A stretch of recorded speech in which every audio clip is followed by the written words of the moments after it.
The constitutionally entrenched independence of his office and service to the grave detriment of the national security and the rule of law. We must call out Mr. Matiangi's political masters, especially those who are tasked with managing the Ministry of Interior.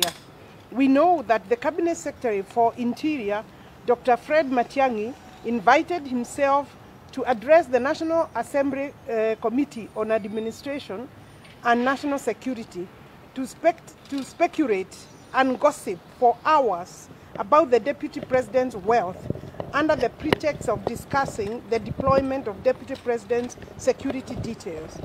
We also know that the CS staged this huge charade whilst the atrocities in Laikipia were taking place, but spared no moment to address them.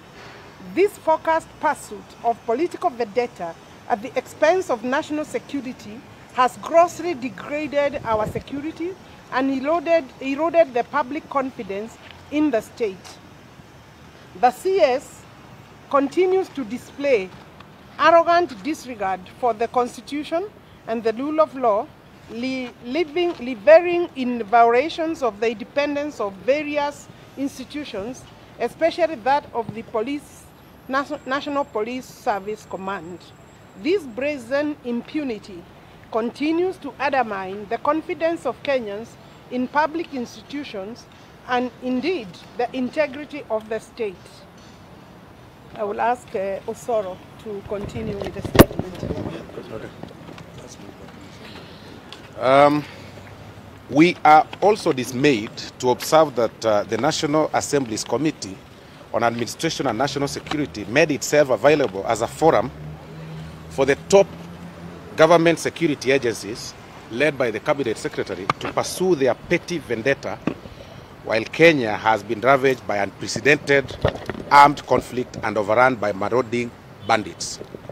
The committee failed to call out the CS over his callous disregard for a genuine national security emergency and humanitarian distress and allowed him to rampage unchecked over non-issues.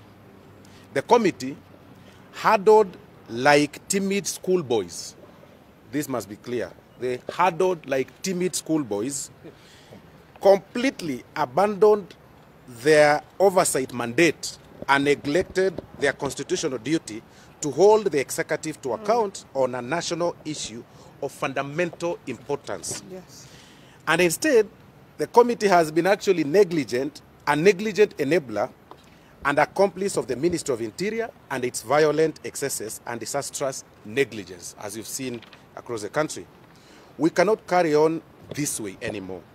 Many Kenyans' lives have been lost and many more are in danger. Too much is at stake and it cannot be business as usual. Mistakes have been made and there has been a notable display of disinterest, incompetence and unwillingness on the part of the Kenyan government to provide security to its people. We are calling for the attention to this issue and demanding that it receive priority response from concerned institutions. We are also stating that the IG of the National Police Service has not demonstrated the independence, leadership and professionalism of the caliber demanded by the Constitution, particularly Article 245, or by the competent command of the service, nor the current security needs of the country. Now what you are saying, the IG, Matiangi, must go.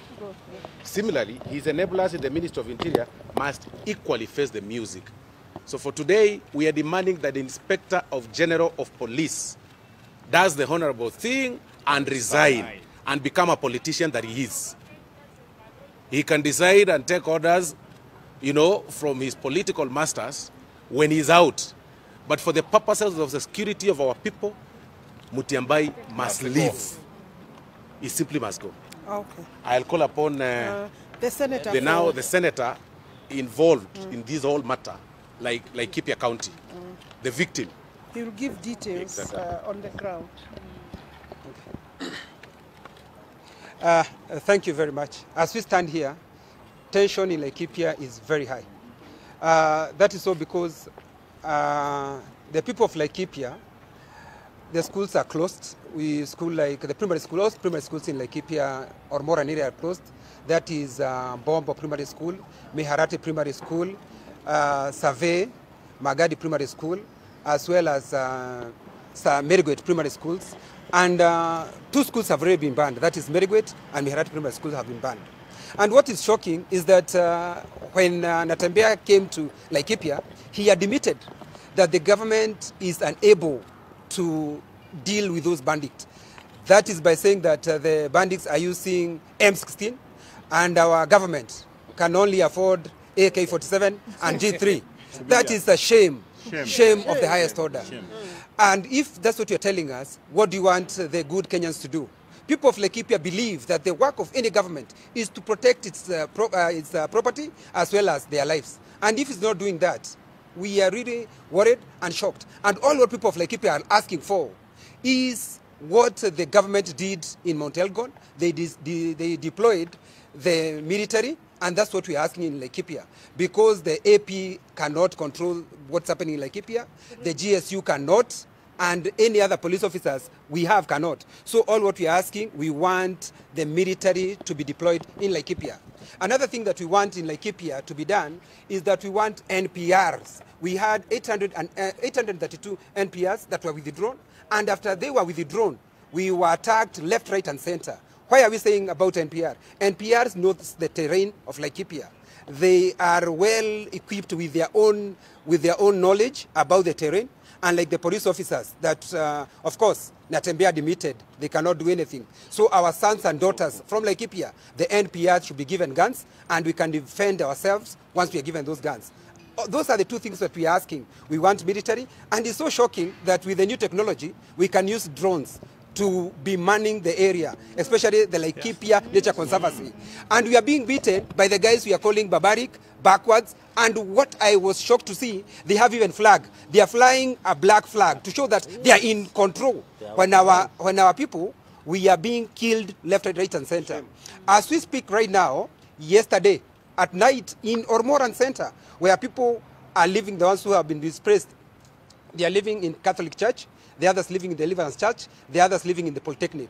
Animals were being stolen in the neighborhood yesterday at around 8, the family of a person called Wanderi. Animals were being stolen yesterday. It only took the grace of God to help those people. So all we're telling the government, the work of any government is to protect the lives and property of its citizens. And if it cannot do that, what else can we do? So for me, I don't have time to address CS Matiangi. I didn't vote for him. I don't have time to address Mtiabai. I'm addressing His Excellency Uhuru Muigai Kenyatta. And that's what people of Laikipia want. Yes. And they are telling the Commander-in-Chief to unleash the military so that it can protect people of Laikipia. I do not want to speak more than that because I am frustrated as a person from Laikipia. We almost lost our lives in Laikipia. Member of Parliament Mariro, Member of Parliament Sarah Rekorere, and the governor, as we were having meetings there, they were daring the government by coming to attack us next to where Natembeya was. So it means we are on our own. Thank you very much. Thank you. Okay. We don't want to. Thank you very much. We are very sad. Yeah, thank you very much. Yeah. Sad moment. Even Sad for moment in coming. this country. We are sad.